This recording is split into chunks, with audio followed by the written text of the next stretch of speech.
What's up everybody, welcome back to a brand new video on Lexalexus. Today we're going to conclude the Premier League season by doing the final set of Premier League predictions. After this game week, we will know the winner of the Premier League Prediction League. It's pretty much been a two-horse race really between Tom and Ethan for that top spot. But honestly, it is actually starting to look like a very interesting competition. I will be able to give you an update as soon as possible, but in due course I will be announcing the winner for that league as well. It's been a thrilling competition, just like the Championship Prediction League as well. And I'm just excited more than anything to get the season over done with. For stars, a Chelsea fan, I just want this season to end. But overall, in terms of entertainment value, it's definitely been one of the better Premier League seasons. We've got relegation on the line for two teams. We know three teams are in for the drop. One of them will survive and two will go down.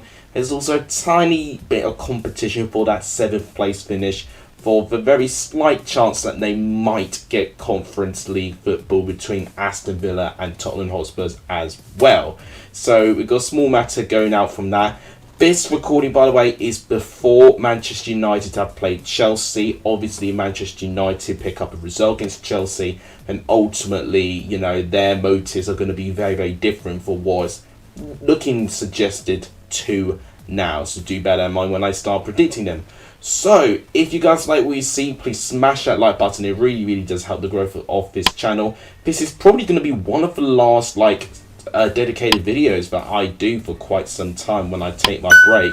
And I'll just repeat again, you know, if you saw my video yesterday, you know, make sure you see it. I predict the EFL playoff finals, but I asked you guys whether you would like a Q&A at some point in the future, because there's a lot of new subscribers that are watching my content since I last did my Q&A. Some of you are not able to join my streams with time differences and stuff like that, and I think it'll be a good opportunity for you guys to refer something back to me whilst I take time off. So if you guys will like that, please let me know in the comments down below and I can get ready with that. And please also share the channel too. All these things really do help. But without any further ado, let's start going on predicting the final 10 Premier League games this season. Let's start off with Arsenal versus Wolves. So Arsenal unfortunately fell out of being Premier League champions in the end. So it was their penultimate game when they played against Nottingham Forest, where it confirmed that Man City were going to win their 5th title in 6 seasons. I mean, it's crazy, this amount of dominance that Manchester City have now put onto the Premier League. We've taken that league, you know, previously with the pride. It's been the most competitive league in the world since anyone can win it. But right now, City are so far ahead from everyone. It does feel like that it's almost like a one-team competition. And I don't really want it to turn it that way, to be quite honest with you. Arsenal gave a good run to kind of push Manchester City, but the run they've been on, you know, is absolutely incredible. Their winning streak came to an end literally just now as they drew 1-1 with Brighton. But that's no disgrace drawing to Brighton with that. Moving on to Arsenal, their form has been really, really disappointing, and it really went to show that the most experienced players for Arsenal had gone missing in the very, very crucial times when they were needed to. Especially in that midfield, you know, when you've got a midfield that turns missing at this certain time of the season, you know you're going to have major, major issues in terms of longevity. Wolves really don't have anything to play for. Wolves, if they pick up a result, they could have a chance to overtake Chelsea in 12th, which is sending me very negative shivers down my spine. They need to win this game against Arsenal if they want to have a chance to overtake Chelsea. I don't think they will. I think Arsenal will win by 2-1. I just think it's going to be a very simple game, I think. Both teams really just playing for pride at the end of this season. Unfortunately, Arsenal may feel mentally drained. Wolves will just feel up for anything, really. They probably will be on the beach right now. Julian Lopetegui has done a brilliant job keeping Wolves up since he's joined. Let me know what you think in the comments down below. Next game today is Aston Villa Brighton. So this game would have been massive had Brighton actually not picked up a result against Manchester City, because it could have really been a head-to-head shootout between Aston Villa and Brighton for that 6th place finish. But now that Brighton have confirmed that Europa League place in 6th place, it does take away a bit of the intensity of that game. But I do expect a really good contest between two fantastic sides who have had a major season. Brighton have been pretty good, like pretty much from game one, and under two different managers as well. They could have easily dropped off with that change all of a sudden, and having people behind the scenes leave as well. They've really moved on to do bigger and better things. Aston Villa have had a miraculous turnaround since Steven Gerrard left, and of course getting Unai Emery in, who has turned out to be a bit of a masterstroke appointment at this moment in time.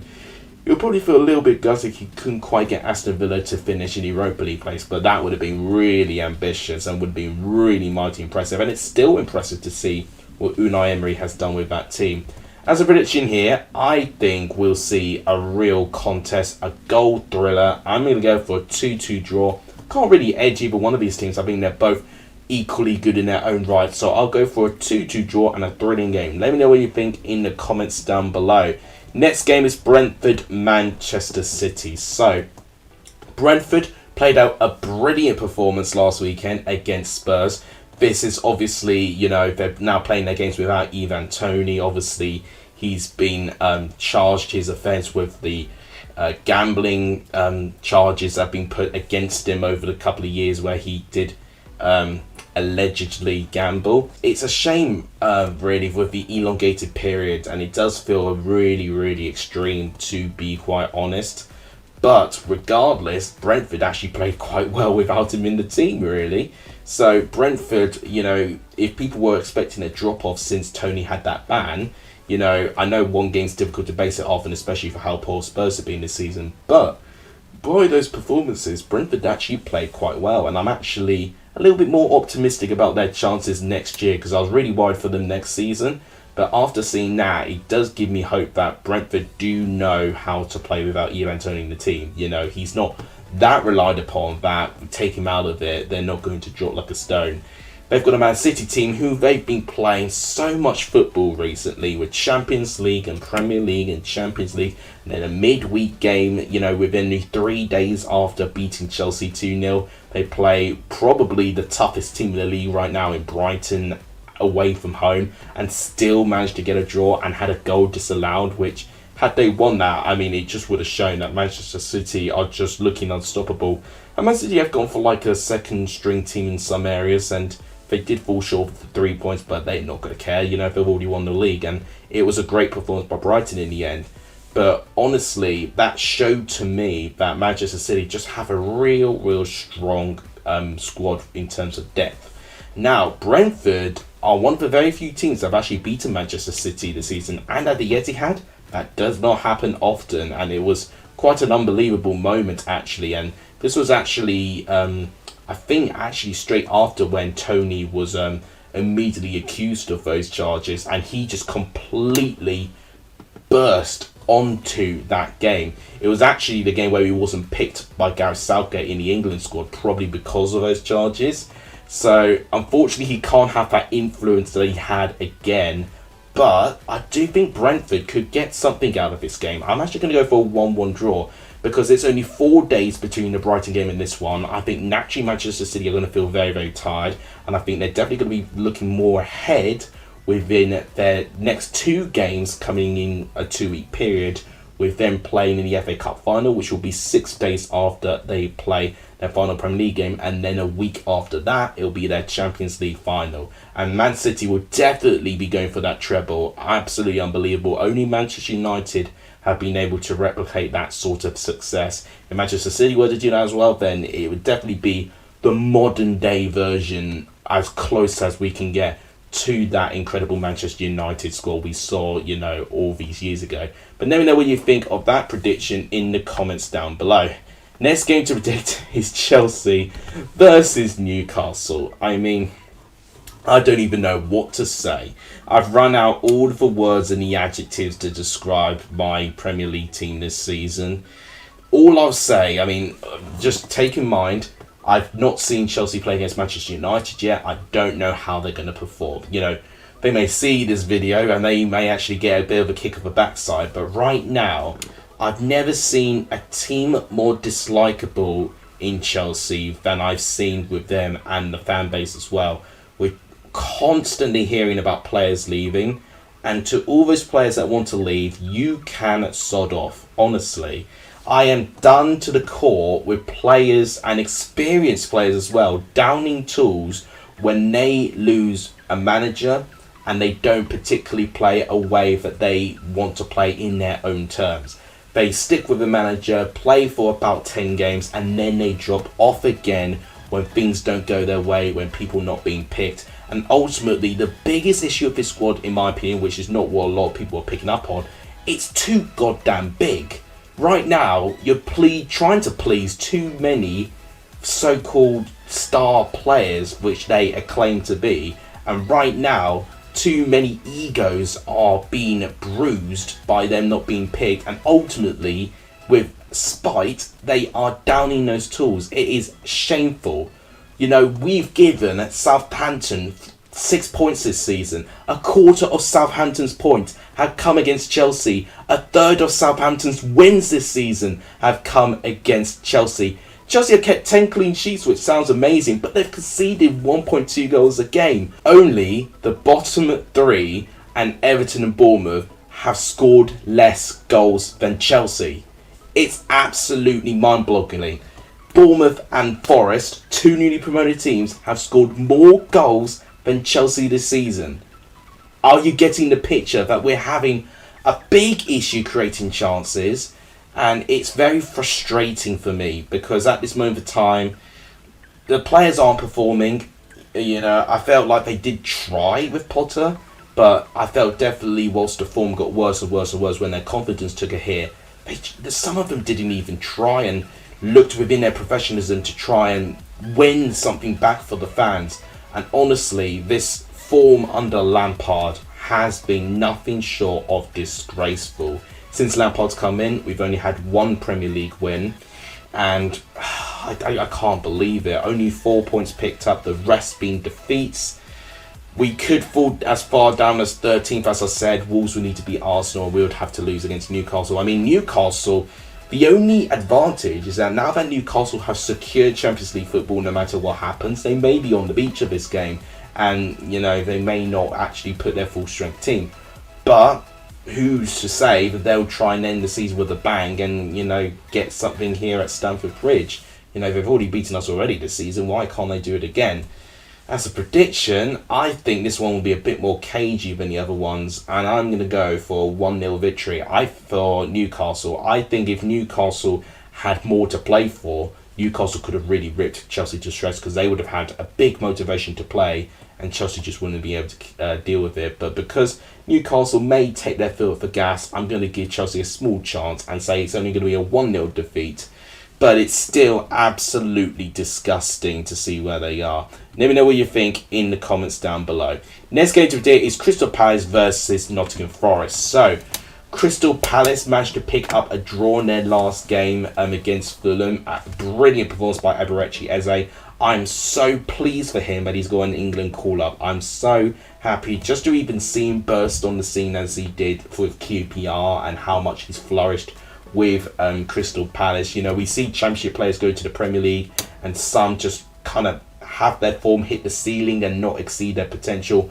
But Eze has just looked so much of a better player recently, and I'm so glad Southgate has actually recognised that and has given him maybe a chance. I just hope he gets minutes within the two Euro 2024 qualifiers that we have. Nottingham Forest, for the fact they survived this season, I have a feeling they're going to be on the beach for this game. I don't think Steve Cooper's really going to care too much in terms of what kind of performance they're going to pull out here. So in that case, I think I'm going to go for Crystal Palace 3-0 win. Now, this is not me saying that I don't think Forest, you know, are a bad team. I just think because now they've ultimately got their goal, which is to survive, I think they may rotate, rest a couple of players, have that on the beach feel. And I think Crystal Palace, you know, I think even if they did that, I just think Crystal Palace's quality within the link-up play in that midfield is just better than Forest. So I think they'll be able to get more goals out of it. So I'm going to go 3-0 to Palace. Let me know what you think of that in the comments down below. Now, this next couple of games are going to be so crucial. We're now going to be talking about the relegation battle. Everton, Bournemouth first. So Everton have the advantage because Everton are currently outside of the bottom three.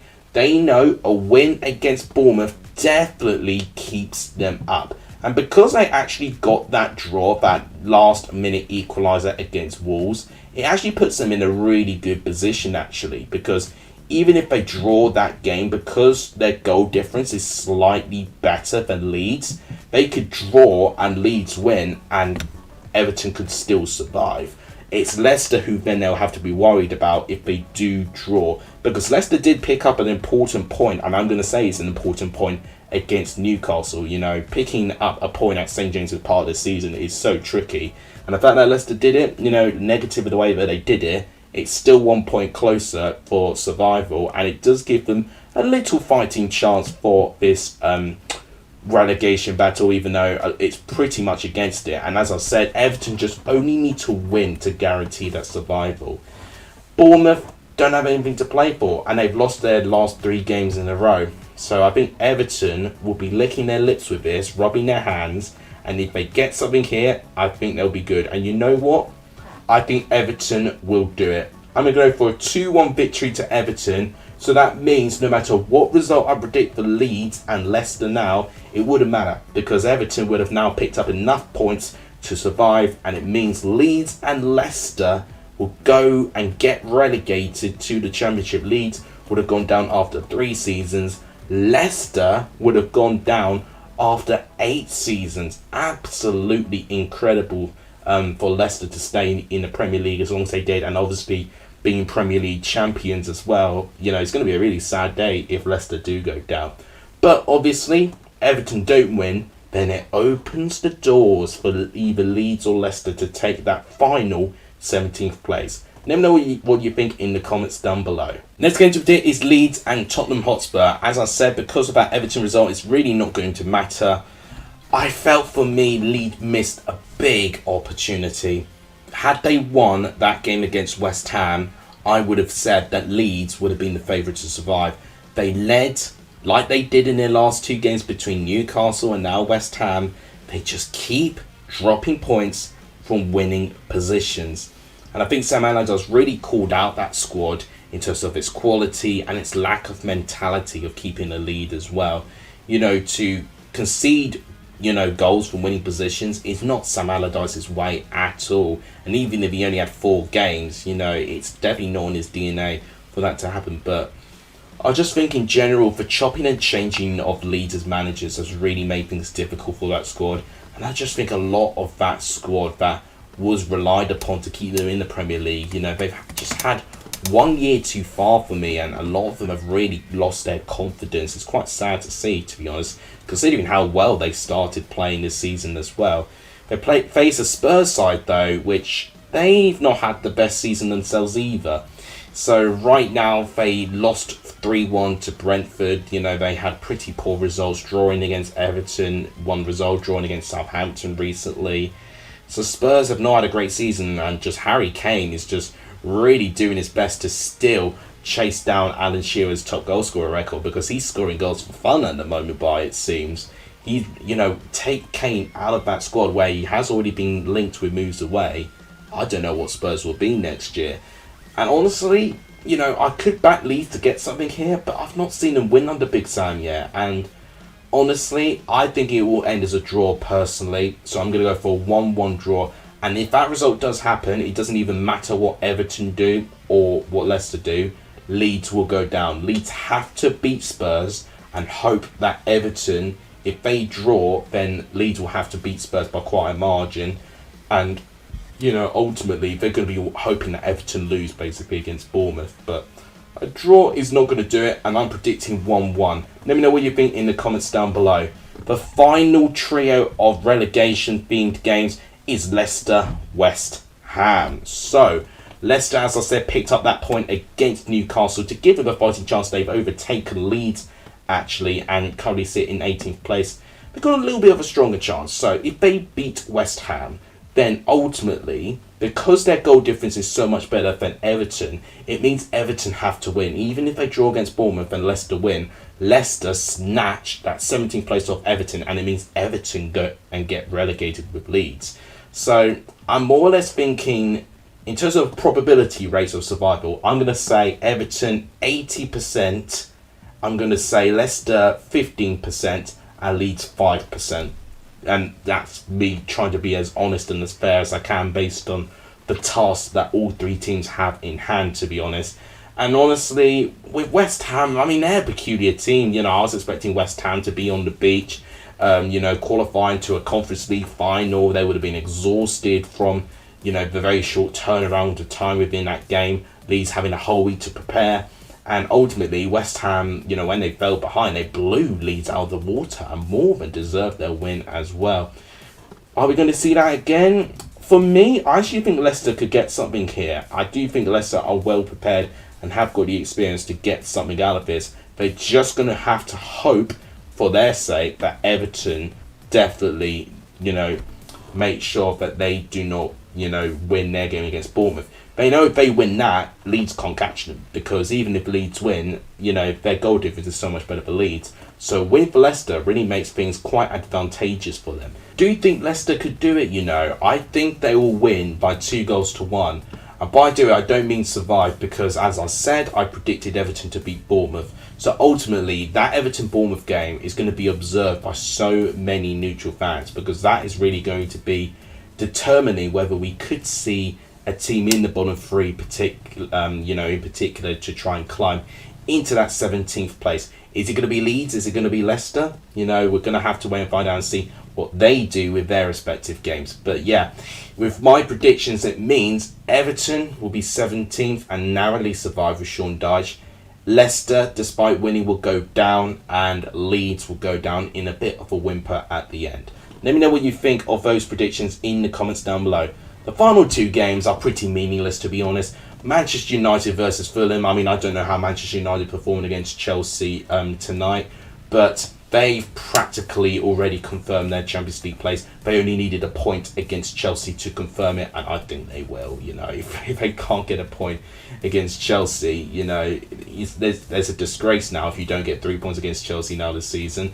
Fulham, they had a great season, but I saw in that performance against Crystal Palace, I feel typically if they'll go for it, they'll pick up for the win. They drew that game and were a little bit more lackadaisical at the back.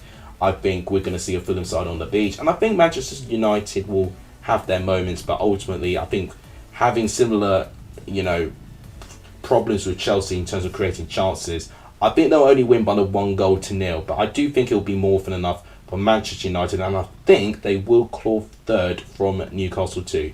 Let me know what you think in the comments down below. And finally, to end off this Premier League 22-23 season, already relegated Southampton play against Liverpool. I mean, it's definitely not a nice game for Southampton to end their 11-year stay in the Premier League. I think it's 10 years actually, but honestly, Liverpool would feel gutted that they couldn't catch Newcastle or Manchester United in the end. That draw against Villa ultimately killed their momentum and their chances of getting into the top four in the end. They're going to have to settle for Europa League football by the looks of things. As a prediction, I think they will blow Southampton away. I think Southampton, whether they're going to announce their fourth manager, because they've been linked with Russell Martin, they actually confirmed today that Ruben Selles is leaving the club. So will they have Russell Martin in the dugout before this game? Who knows? Football is a very strange place a lot of the time. But I'm going to go for 4-1 Liverpool. I just think it's going to be very one-sided, unfortunately. And I think Southampton will go down with a bit of a whimper. So I'm going to go 4-1 Liverpool. Let me know what you think in the comments down below. So guys, that is it. That wraps it up for the Premier League this season.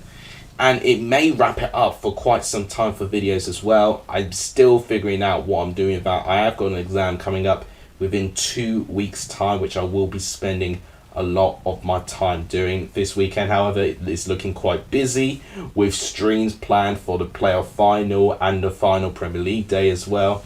It's going to be absolutely manic, but it's absolutely what we love to see as well with football in general, and I can't believe it's ending so quickly, to be honest. If you guys enjoyed the season, let me know in the comments down below what's been your favourite moment this season. I mean, if I were to pick a favourite moment, I couldn't really pluck one out of thin air, really. You know, I always think the last week of the championship is always a real fun one to talk over, but it could even be the playoff final. You know, we're probably still waiting for our best and favourite moments of this season. I'm ultimately so excited to see the climax of this season taking place this weekend.